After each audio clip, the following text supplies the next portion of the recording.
Okay, next we get into the super fun stuff. So we're going to learn 4 new chords now.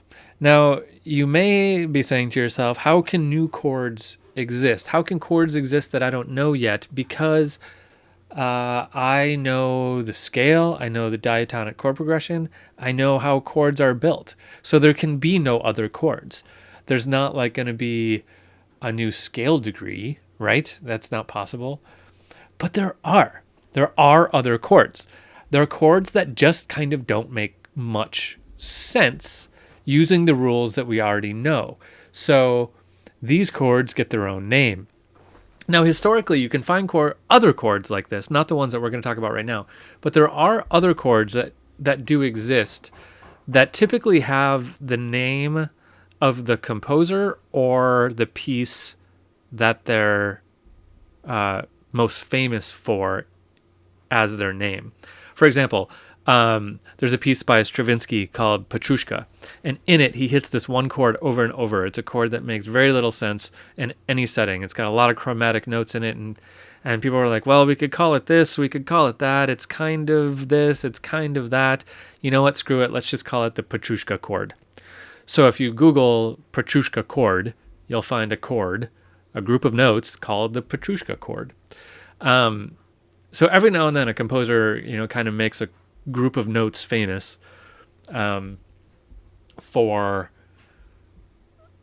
they use them a lot in a particular piece, and there's not an easy way to explain that group of notes.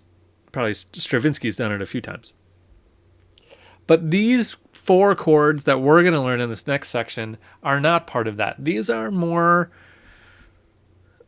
not attributed to any specific composer. These are just things that a lot of composers have done. So, this is what they are. This is what we're going to see. This is the Roman numeral for each of these. So, N6. So we don't put a number or a Roman numeral. We just write a big N for this one. And it's almost always in this inversion. So we put a 6 on it. All of these are 6 chords, by the way. Interesting. This one, IT, capital I, lowercase t, that's not one something, that's IT. That's short for Italian. Italian 6 chord. French 6 chord. German 6 chord. And the N stands for Neapolitan 6 chord. So 4 different chords that are all going to be totally new to us and all have chromatic elements. Now, it's in a way, there are only 2 chords.